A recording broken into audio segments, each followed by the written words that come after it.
beyond the darkness, beyond the grave, to an unexplored dimension as we travel to the mysterious realm of ghosts.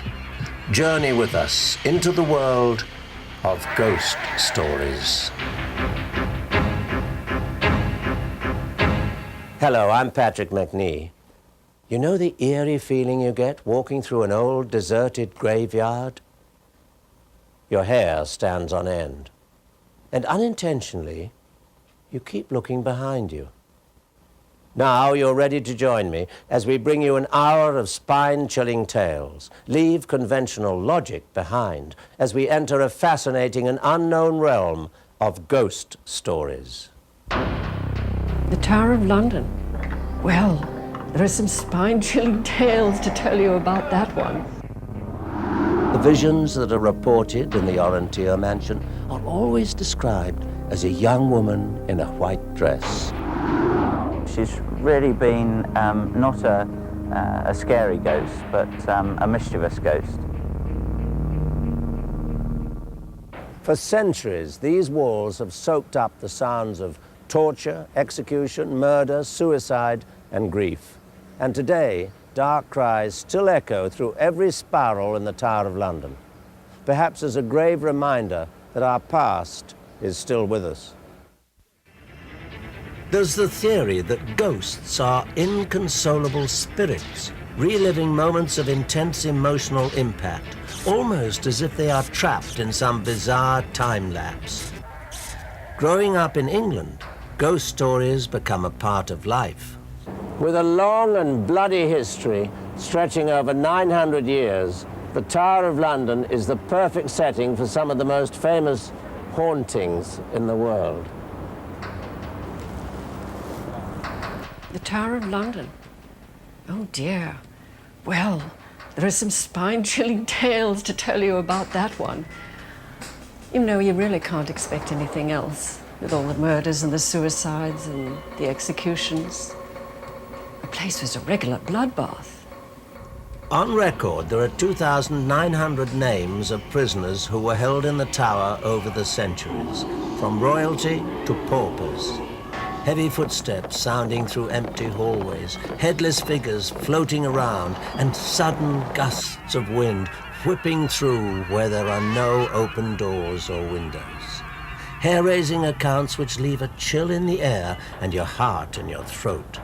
Inside the White Tower, the torture chamber, where the wretched were tormented and ultimately left to die horrid deaths.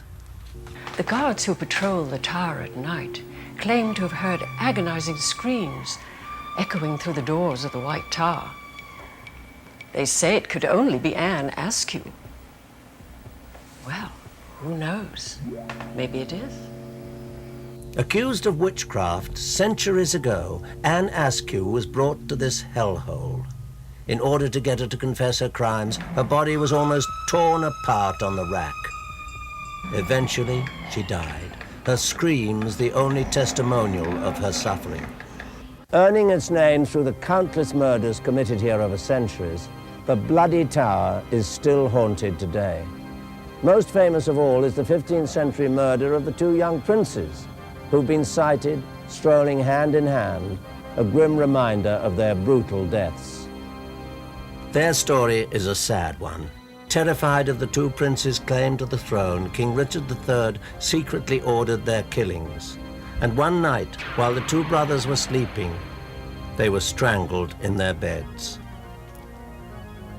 Their bodies were hastily buried, first in the basement of the Wakefield Tower, and then at the foot of a staircase. Another place where victims were brought to their knees with merciless torture is the Queen's house. Witnesses have claimed to hear the grinding sounds of the torture rack. And of course, the screams. Always the screams. It is here, in the Queen's house, where the famous Anne Boleyn spent her final days. As the second wife of King Henry VIII, Anne was executed in order for the king to marry Jane Seymour. Anne Boleyn, by all accounts, was a peculiar woman. She had 6 fingers on one of her hands and 6 toes on one of her feet. In those days, This surely would have been regarded as an evil omen. King Henry VIII, of course, fell in love with Jane Seymour, and because the Catholic Church condemned divorces, the king's only way out of his marriage to Anne Boleyn was to have her beheaded. After her death, the room where Anne awaited her execution has been described as having an unpleasant and menacing atmosphere.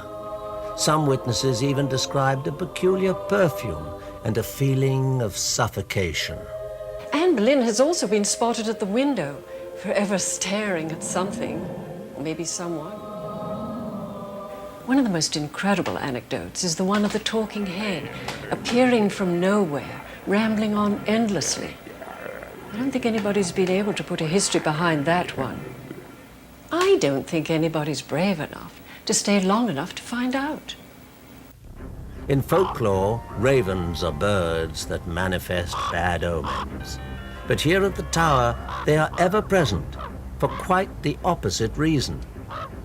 It all started when King Charles II ordered the ravens to be removed from the tower because their screeching drove him up the wall. It was the king's astrologer that intervened. He predicted that if the ravens were chased away, the tower would fall, and along with that, the English monarchy. Today, the ravens are still at the tower, their wings painlessly clipped so that tradition could linger. In the courtyard, there's even the Raven Cemetery. Perhaps there was some truth to the prediction. The monarchy still stands, so does the tower, with its ghosts.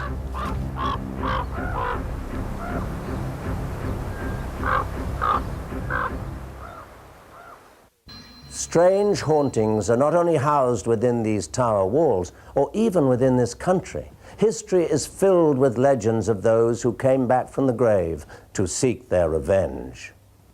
Our next story takes us to a small town in Mexico where a brutal murder unleashes just such a haunting.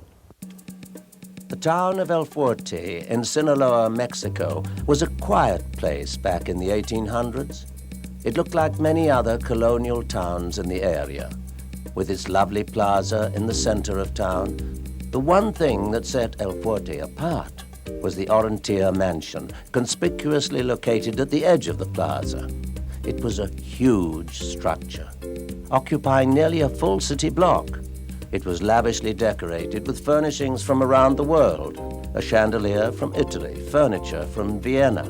It was built to the discerning taste of the wealthiest man in the state, Francisco Camilo Orontia.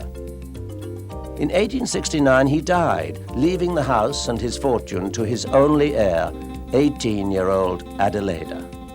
With all this wealth, you would think the beautiful young woman would have a perfect life. But instead, it seemed that Adelaida was too preoccupied with protecting her fortune for anything else. She became eccentric, withdrawn, antisocial, and so she ended up a lonely spinster in the huge house, rarely venturing outside as the years went by. Then, on September the 26th, 1927, the life of Adelaida took a violent turn. As she slept in her bed, she was brutally murdered. The fortune which had brought her all the luxuries of life was the cause of her death. Her trusted maid, Elisa, confessed to killing Adelaida for her money. It seemed to the people of El Fuerte that this would be the tragic end to the story of Adelaida Orontia. Little did they know that rather than an end, this would actually mark the beginning of a bizarre new chapter.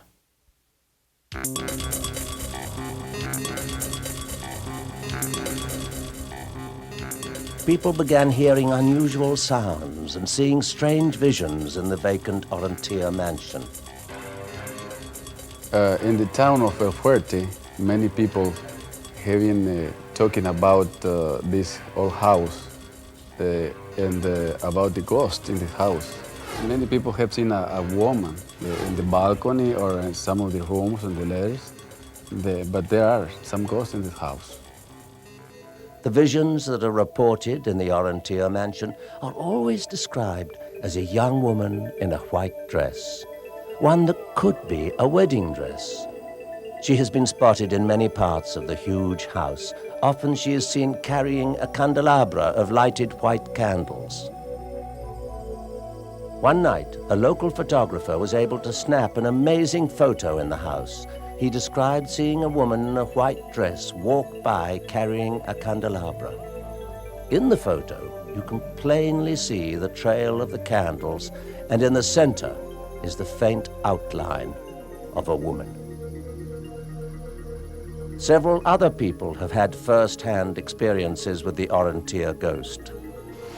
En una ocasión venía yo caminando por la calle que está frente al alto de los Orrantia. One time I was walking along the street down by the Orantia house. All of a sudden I glanced over and I saw a woman on the balcony. I recognized her. It was Adelaide Orantia. Yo sabía que esa era la única casa donde vivía. I knew it was her. I knew her personally all my life. There she stood, looking exactly as she did as a young girl, in a long, flowing white gown. Pues yo sabía perfectamente bien que ella ya había muerto. But I knew perfectly well that she was dead.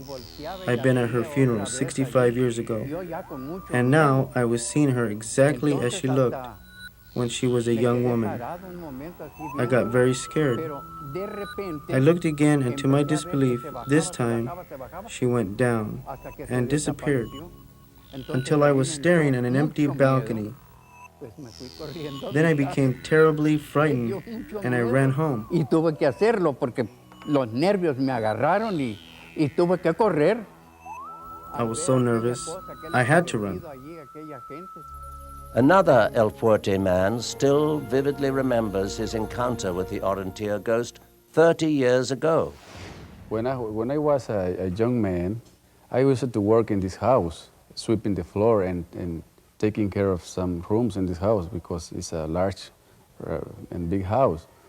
And when I was doing my work, I heard a noise behind me. When I saw to see what was happening, then I saw suddenly a woman with a white dress walking from room to another room, and she disappeared into the wall.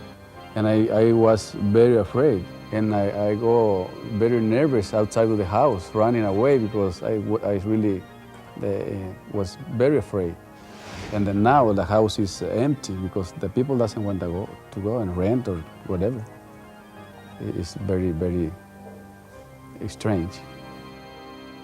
Well, I can tell you, that is definitely one lovely old house I will not be spending the night in.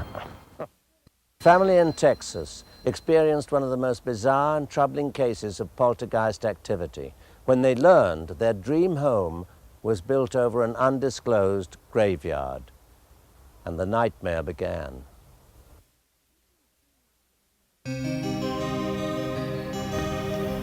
This may seem like an ordinary neighborhood, but 7 out of 8 families picked up and moved far from here at tremendous cost, including losing their mortgages. I wonder what really happened to drive them all away.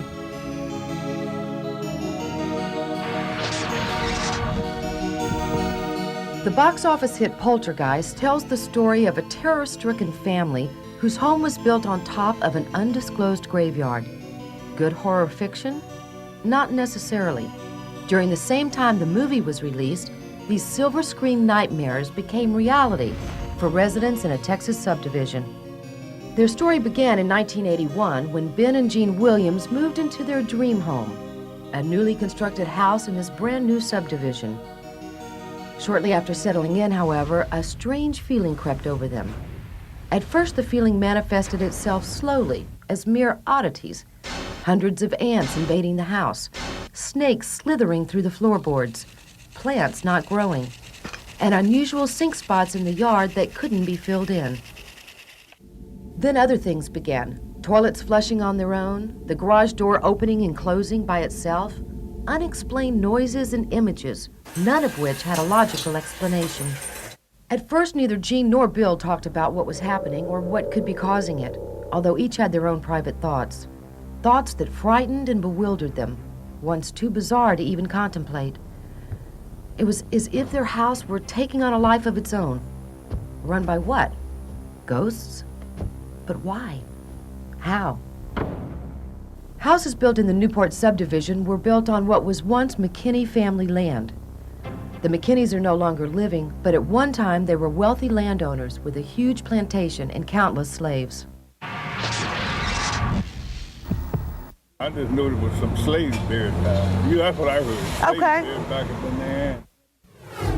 We spoke with Freddie Eagleton, the oldest living resident of Barrett Station. Yeah, I've been here all my life. He confirmed there were no grave markers in that area. The place was owned by Will McKinney, and he let, our folks bury up in here for a long time, The site of these unmarked graves became known as Black Hope Cemetery. John Armstrong, the grandson of Harrison Barrett, founder of Barrett Station, showed us the place. So do you have firsthand knowledge of the fact that in that Newport area there were actually people buried there? That's true. That's true. Descendants of the slaves of the McKinneys live here in Barrett Station, not far from Crosby. They remember Black Hope Cemetery. Some of their relatives are buried there. I know one of my seniors that come here, he has a family that was buried out there at the Black Hope Cemetery. Oh yeah, lots of people buried there. I have buried some of them in there myself. We spoke with Keith Krizak, whose father Daniel owned White Cemetery during this time, one of the few established cemeteries in the area. I asked if he thought it was possible to have these homes built on top of a graveyard. Folks were buried back there, and it's the cemetery. Just no one knew that there was a cemetery back there at all when they developed the area. So. In fact, some did know. Jasper Norton lived at the house behind me. He has since died, but he was one of the few people who warned the residents in the Newport area that they were building on graves. In fact, he himself buried people in those graves when he was 14 years old. He pointed out some of the unmarked grave sites, but apparently nobody listened to him. As time went on, whatever spirits might have been awakened at the Williams house influenced everyone who came into contact with them. The family experienced an uncanny number of misfortunes, deaths, and diseases. Even the animals were affected, behaving strangely and dying unexpectedly. The Williams withstood their plight in silence. Then their worst fears were realized when their neighbors, building a pool, unearthed the corpses of two people, a black man and woman. They would never find out that if they wouldn't dug a pool. I know where the graveyard was in that area before they went to building all in there. When they went in there and selling that land, and they just went selling, and they wasn't thinking about the grave was in there. After that, the terror escalated. Footsteps became almost commonplace. Ben was the first to notice the shadowy figures that loomed in the dark. Sometimes they would literally attack him in the garage, suffocating him. Jean finally had enough. She took a shovel and began digging next to an old tree, a tree, she was warned, that marked a grave site. However, she didn't make it but a few inches down. Her daughter died suddenly that day. With nowhere to turn and no way to console themselves, the family left that house forever. Although there are people like realtors and neighbors who may not believe what happened to the Williams family, it was hard not to notice all the for sale signs. The truth is, you never really know what you're building on top of.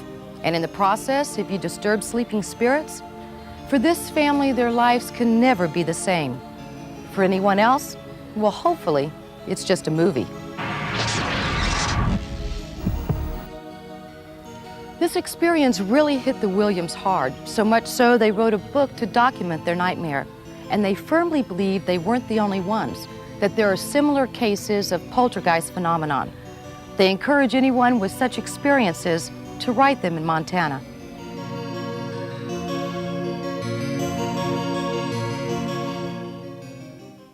Our next story takes us back to England, where for centuries pubs and inns have been a popular gathering place, and the locals flirted with young barmaids. Not far from here, legend has it, one such barmaid remains, suspended in time, pining for the very love that ultimately caused her death. On a hill near Wickham, England, a young woman stood waiting expectantly.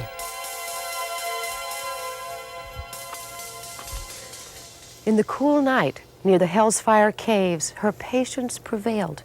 2 centuries later, the young woman still lingers. Her tragic tale traces back to the 1700s, when the George and Dragon Inn was a favorite place for travelers to stop over on their way through the town.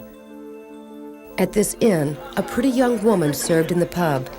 She was known to the locals simply as Suki. She was very young, very attractive, very popular with the local lads. A sophisticated young gentleman used to make regular visits to this inn. His eye caught the attractive young barmaid. It wasn't long before Suki had fallen head over heels for this charming stranger. She imagined that she was going to be whisked away and by this young gentleman. The local boys didn't like the fact that Suki was all starry-eyed about this stranger. It took her attention away from them.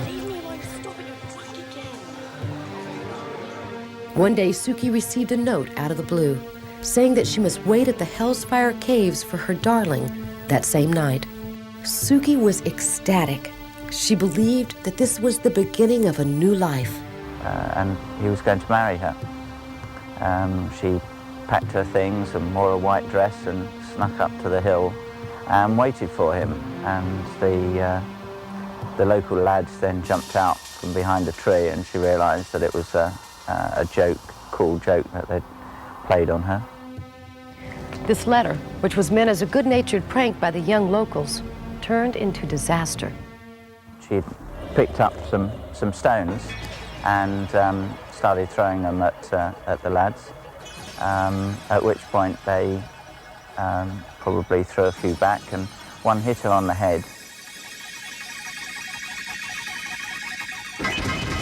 Suki was knocked out. In a frenzy, the young locals carried the unconscious girl back to her room at the George and Dragon Inn. It is here, in room number 6, where she died later that night. And she has haunted the inn since then, and wearing white, and known as the White Lady. Philip and his wife Cass ignored the strange happenings around the inn, until one day when their son James, then only 4 years old, told his mom about a new guest. Mom, there's a ghost up in my room. And she goes, oh, don't be stupid, there's no such thing as ghosts. James made a sketch of his visitor. Something about this drawing made his parents ponder the strange possibilities. His drawing is that of a woman. On the side of her head, he had drawn a prominent Band-Aid, the exact place where the stone had hit Suki in the head. James casually accepts the regular visits from the lady in white. She usually comes to see me at night, and she lives up in the attic, and sometimes when my friends come around, she hides from them.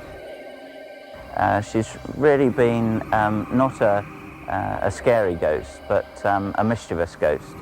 A lot of household items go missing. We've had guests that have encountered her. Well, she likes this place. She likes the attic especially, that's why she lives up there. James' encounters with this mysterious lady don't frighten him. As a matter of fact, James has found a comforting companion in her. But there is another side to this unusual story. A terrifying history lies behind the Hellfire Caves, where Suki was supposed to meet her Prince Charming. At the time, a group from high society used these caves as a place of worship. Here, concealed to the outer world, they could pray to Satan in secret. This group was known as the Hell's Fire Club. Long, eerie corridors lead to secret little corners where the club members carried out satanic rituals at night. Inside the caves, carvings of evil faces line the walls, drawn 2 centuries ago by these Satanists. Nobody knew who the members of the club were. In fact, they could have even been regular visitors at the inn. A bizarre twist to this strange love story is that one of the Hell's Fire Club's members was a regular at the George and Dragon Inn. He was none other than the charming stranger who had swept Suki off her feet. We'll never know why Suki cannot find peace. Surely her presence isn't disturbing or frightening to anyone. Perhaps she just can't leave the one place she had found hope and a glimpse at happiness. As settlers flocked west during the gold rush, mining towns boomed and many greedy, often unscrupulous businessmen made their fortune, not in gold, but on the good luck of others. One such man left as his legacy the hotel he built and a bit of himself.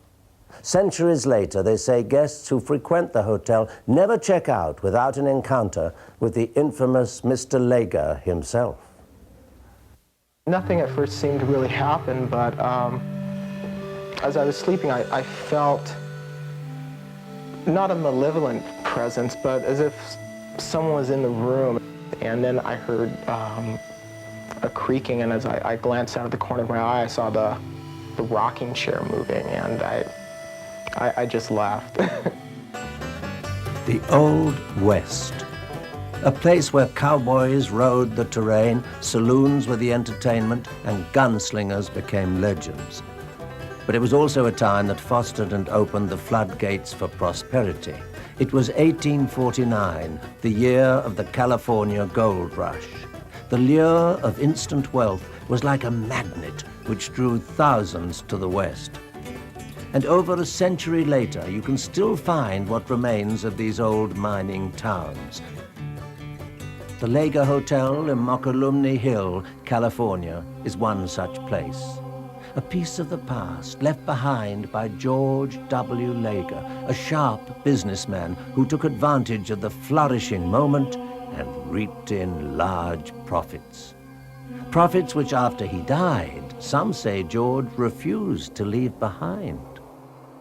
Just stories of articles moving around or being misplaced, or thinking you set something down in one place and you search around the whole room crazy for this one article, and then you look back and it's in the exact same spot where you thought you had left it. George W. Lager came to California in response to the gold rush, but he didn't seek his fortune in the precious yellow metal. I guess he was probably a real shrewd business person. Instead of digging for gold and working on a whim, he built a hotel and apparently made money. In fact, Lager made a great deal of money. His primary income came from newly rich miners who lived and gambled away their fortunes at his hotel. But that wasn't the only way Lager filled his pockets. He was a kind of a loan shark too, I guess, if you will, sort of a thing during the gold rush. And it was his less than above board banking methods that caused more than a few people to hate the man. Lager lived in room number 7, where he could keep a close watch on business. He was almost never without a cigar or a beautiful woman, the envy of practically every man in town. George Lager had it all. But then suddenly, one day, it was all gone. George was a cigar smoker. There won't be anybody up there, and sometimes you get a whiff of cigar smoke. Room 7 seems to catch the most of the weird things, the unexplainable little things, with the doors closing, the ruffles of the beds, and cigar smoke. It is unclear who killed Lager. It might have been a miner who felt Lager duped him out of his hard-earned gold, or maybe it was a jilted paramour. One thing is certain, though. Today, room number 7 at the Lager Hotel comes with more than just a view. The lady that used to be the maid here before I bought the place has quite a few stories of the pillows getting thrown out of the room after she cleaned the room.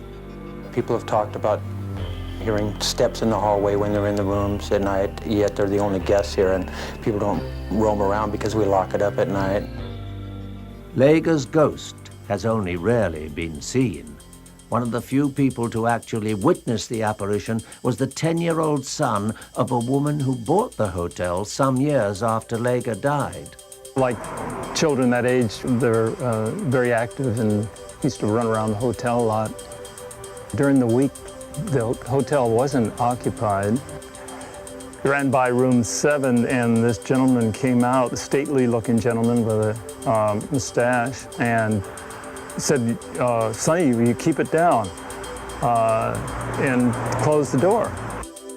Not expecting anyone to be in the hotel, the terrified boy ran downstairs and told his mother that the man in the picture above the bar was upstairs. When the child's mother went to investigate, she found the room empty, but eerily she smelled the unmistakable odor of cigar smoke.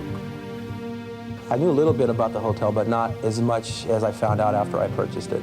And it goes on every day. There's something new every day. They say that you can't take it with you. But in this case, a man's greed was so strong that even death couldn't separate him from his earthly possessions or from Earth itself. George met his untimely demise. He was shot up here in room 7, from what I understand. And I guess that it would be, they say that people go back to, where they died or where they're used to being. The skeptic in most of us thinks seeing is believing. Well, in our next story, we investigate an amazing tale of young children whose spirits seem to remain here as guardian angels, and whose fingerprints are often left on their handiwork. A sign from beyond. More often than not, ghost stories are frightening, but even more frightening when the story is true. Let's go back to the south side of San Antonio. It was late one evening in 1984 when Paula Williams was driving home from work, taking her usual route. A young girl standing alone on the side of the road caught her attention. Are you all right? Do you need a ride?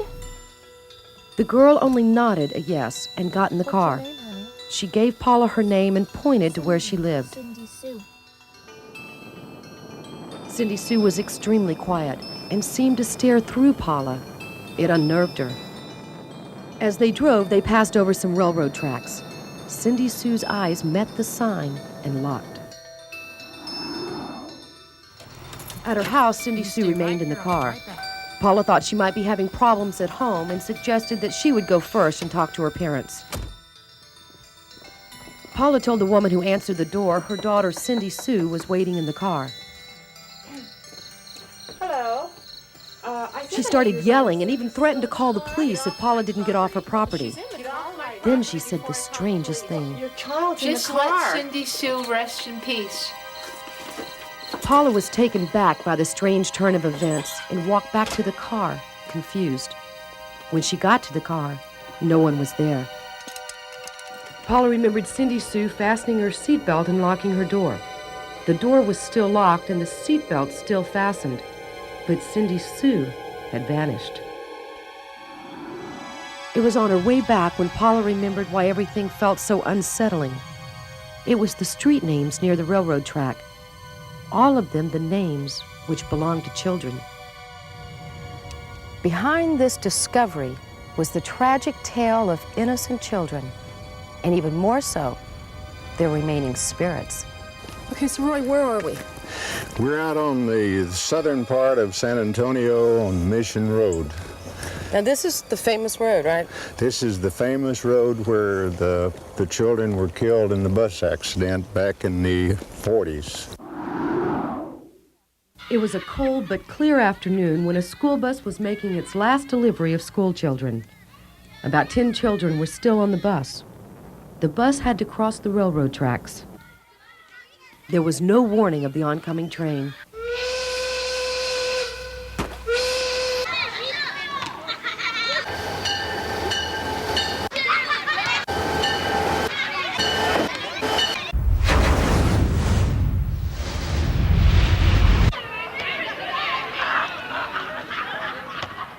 bus stalled on the track and the train come along, and before the kids could get off, it hit the school bus and killed all the kids.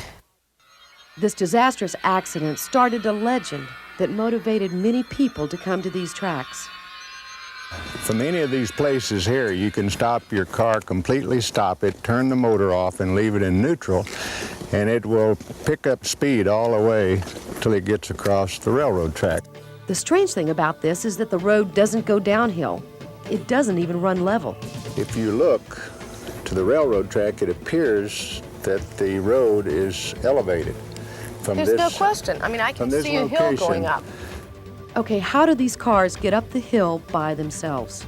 If people's cars stall or something, these children supposedly pushes the car across the track to safety. It's come through the safety zone. And once they're safe of the railroad track, then the car stops.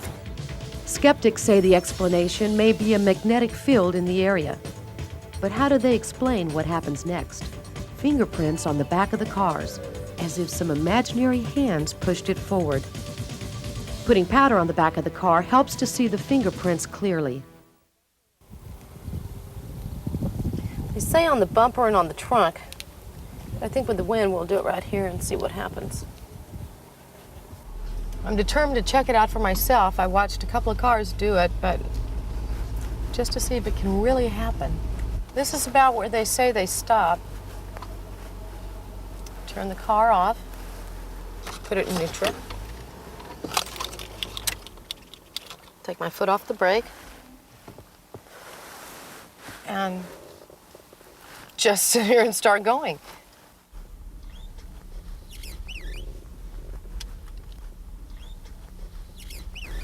And it's beginning to pick up speed.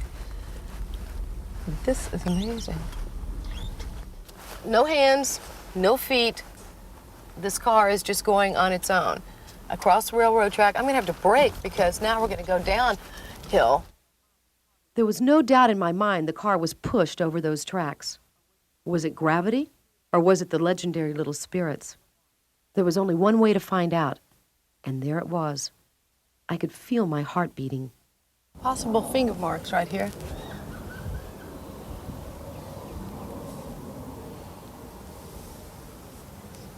And a couple of prints right here. Well, that really is pretty amazing. Although we weren't able to find anyone to verify every detail of this story, one fact does remain. There hasn't been a single train accident on this set of tracks since the children's tragedy in the 1940s.